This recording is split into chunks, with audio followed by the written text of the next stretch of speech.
eu e minha família estamos sempre cuidando da obra de Deus. E Deus tem nos guardado, amados.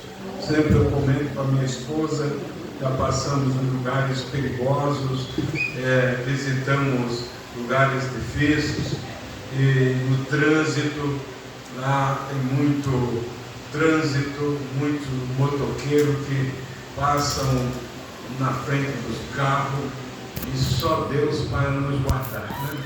Então até aqui o Senhor tem nos guardado, esperamos que continuará nos guardando até a sua vinda gloriosa.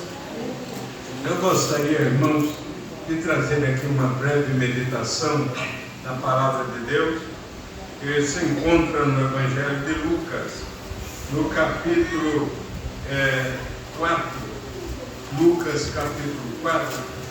Quero apenas iniciar aqui no versículo 14, só para dizer de alguma coisa que aconteceu nos dias de Jesus, né? Então, capítulo 4, versículo 14, então, pela virtude do Espírito Santo, voltou Jesus para Galiléia, e a sua fama correu por todas as terras em derredor. E ensinava nas suas sinagogas por todos, era louvado.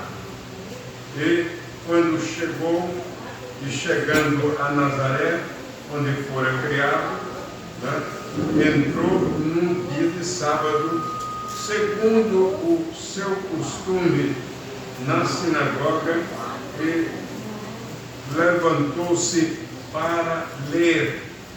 E foi-lhe dado o livro do profeta Isaías, em que estava escrito: o Espírito do Senhor é sobre mim, pois que me ungiu para evangelizar os pobres, enviou-me a curar os quebrantados de coração, e a pregoar liberdade aos cativos, dar vista aos cegos, e pôr em liberdade os oprimidos, anunciar o ano aceitável do Senhor. Meus amados, essa passagem, que já é conhecida dos leitores da Bíblia, aqui nos traz uma coisa interessante. Eu estava pensando hoje neste episódio, neste acontecimento, que Jesus foi criado em Nazaré, né? Nazaré da Galiléia. Criado, conhecido, mas enquanto ele era apenas visto como filho de José, estava tudo bem, tudo normal.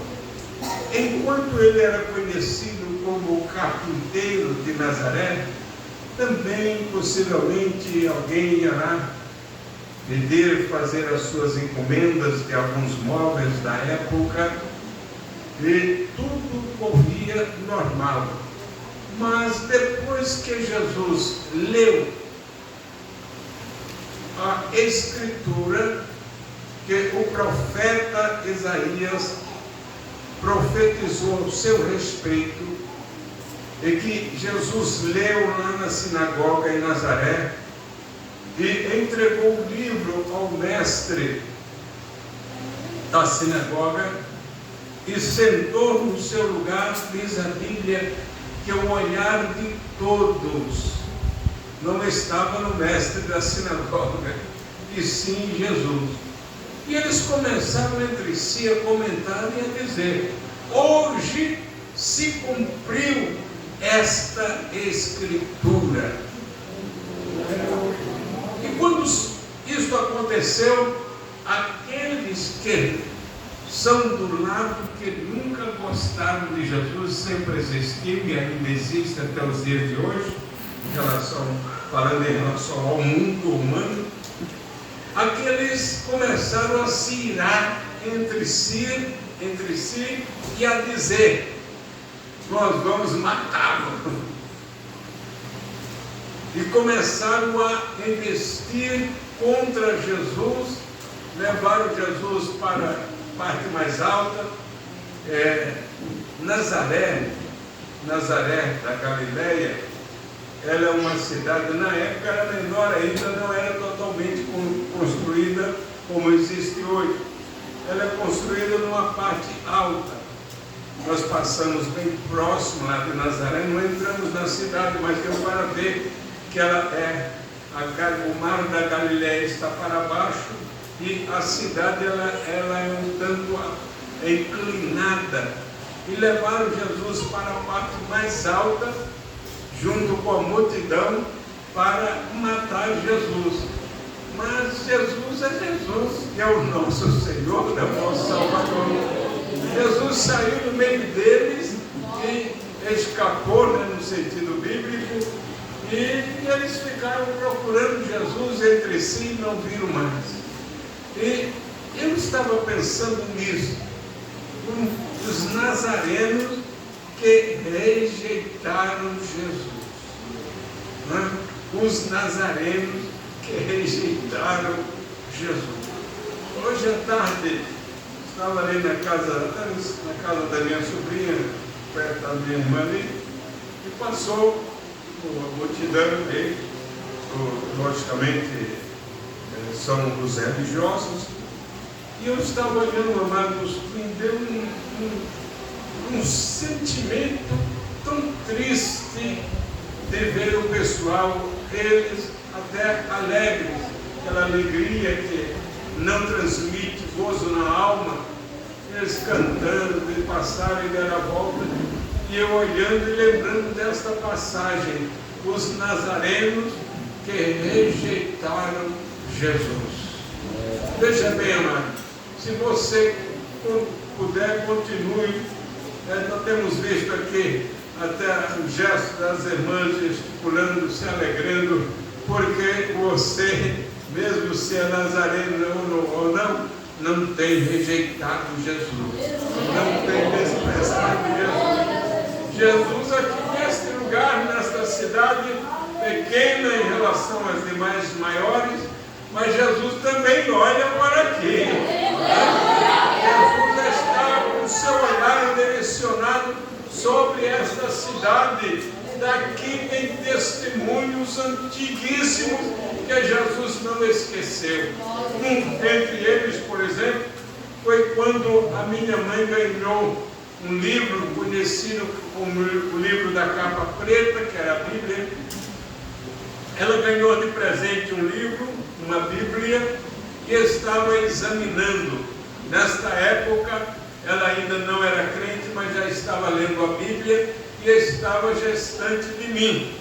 Foi quando avisaram para o padre, na época o padre Padoriel, que a minha mãe era protestante. E o padre juntou a caravana, os adeptos, e vieram na frente da nossa casa ali, que hoje está um tanto deteriorada, né? Porque não estamos morando por aqui. Mas a minha mãe, bem na hora que ela estava lendo a Bíblia, chegou a caravana com pedra e com pau na mão para demolir a nossa casa, porque agora era protestante. E bem na hora minha mãe escutou o barulho e saiu para ver, mas ela estava com a Bíblia e saiu com a Bíblia, segundo o testemunho que ela dava, com a Bíblia na mão, disse: o que está acontecendo? E o padre disse: você agora diz que você é protestante e nós viemos aqui acabar com esse negócio protestante. Aí minha mãe disse: não sou protestante ainda, eu estou lendo a Bíblia que eu recebi de presente, só que eu quero falar uma coisa, pai. O senhor que conhece a Bíblia, deveria explicar a Bíblia, a palavra de Deus, para este povo que está com o senhor aí. O senhor sempre nos falou só um pouco, alguma coisa, e não explica a verdade bíblica para nós. Então ela foi tomada, eu creio que pelo Espírito de Deus, e começou a falar como Pedro falou lá no dia de Pentecostes para aquele povo, e começou a pregar, e ele disse: vamos embora com esse povo, ninguém pode. Ele disse: espera um pouquinho, padre, eu gostaria de lhe fazer uma confissão na sua presença. Eu não era crente, mas agora na sua presença eu quero testificar, não vou mais na sua igreja, agora eu vou servir a Jesus como está escrito aqui. Ele ouviu isso e saiu, foi embora e nunca mais vieram outras perseguições. E eu já estava ali no ventre da minha mãe, né? Já estava ali aguardando também o momento, e às vezes eu fico pensando, minha mãe aceitou Jesus na presença do Pai, então eu aceitei também já. Até hoje o Senhor tem nos guardado, nos sustentado, e Jesus aqui rejeitado pelos nazarenos, mas ele não parou a sua obra. Ele começou a explicar para outros povos que queriam ouvir, e ele disse: olha, na verdade, nos dias de Elias, tinha muitas viúvas, mas somente uma que Deus ordenou o profeta Elias ir para a casa dela, lá em Sarepta. E Jesus disse: mas tem outra coisa. Também nos dias de Eliseu, profeta Eliseu, tinha muitos leprosos, mas só um assírio, foi curado, que foi o Naamã. Por que Jesus quis dizer isto, amado? Por causa da incredulidade de muitos. O Senhor, ele está sempre pronto para atender, para dar vitória, para curar a enfermidade. Quem crê, Jesus cura. Às vezes o Senhor cura com imposição de mãos, orando no ministério, orando, mas às vezes não está, o pastor não está no momento que você precisa, mas no momento que você precisa, não está o pastor, não tem ninguém, você tem uma porta aberta para o céu e pode clamar a Ele. Jeremias 33:3, ele diz: clama a mim e eu responder-te-ei, que anunciar-te-ei coisas grandes e firmes que ainda não sabes. Então a porta continua aberta. E o ventilador está me fazendo tossir, mas não tem problema, eu já estou encerrando. Por tudo o nome do Senhor seja glorificado. Meus amados, eu quero encerrar aqui agradecendo a Deus, porque até aqui o Senhor tem nos guardado, nos ajudado. Ser crente é uma coisa muito interessante. Ser evangélico é uma coisa, mas ser um crente fiel é outra coisa. Nós, não sei se os irmãos têm uma noção de estar, por exemplo, quando ainda jovem, em plena capital de São Paulo. É uma grande metrópole. Quem já esteve lá já tem noção, mas é muito mais do que a gente vê. E em meio àquela cidade, trabalhei, passei alguns momentos em lugares perigosos, assaltantes, pessoas que batiam carteira, e Deus sempre me guardou. Casei, encontrei a irmã Heloísa saindo para o culto ao ar livre, se preparando para o culto ao ar livre com várias moças, vários moços, vários obreiros, e encontrei ela lá naquele meio sem eu querer, mas o Senhor o quis e fez, tem sido uma bênção comigo, esta beleza de Jesus, né? Então, amados, o Senhor, Ele caminha tudo. O Senhor, deixa eu dizer, tenho vocês aqui que são bem jovens, que um dia chegar a vez de vocês, olha a Deus, não tem pressa.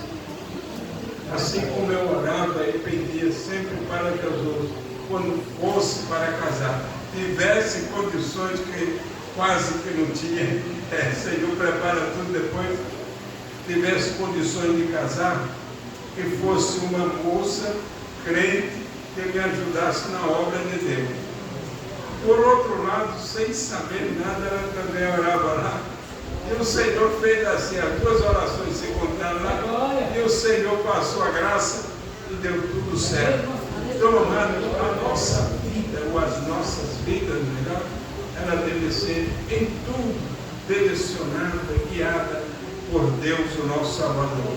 Porque um dia nós vamos estar lá, agradecendo a Ele, servindo a Ele, adorando a Ele, para todo sempre. A igreja pode dizer amém? Amém. Muito obrigado, pastor. Deus abençoe a todos pela atenção.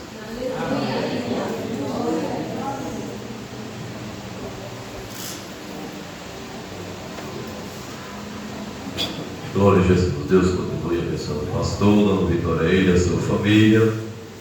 A gente fica feliz saber, né, irmão, que os irmãos deram início à obra do Senhor aqui, juntamente com os demais. Louvo a Deus porque estamos dando continuidade à obra do Senhor. E a palavra de Deus diz que é assim, né? Uns plantam, outros regam e Deus dá o crescimento. Quero agradecer a Deus pela vida de cada irmão, de cada irmã que veio ao culto nesta noite. Que Deus os abençoe.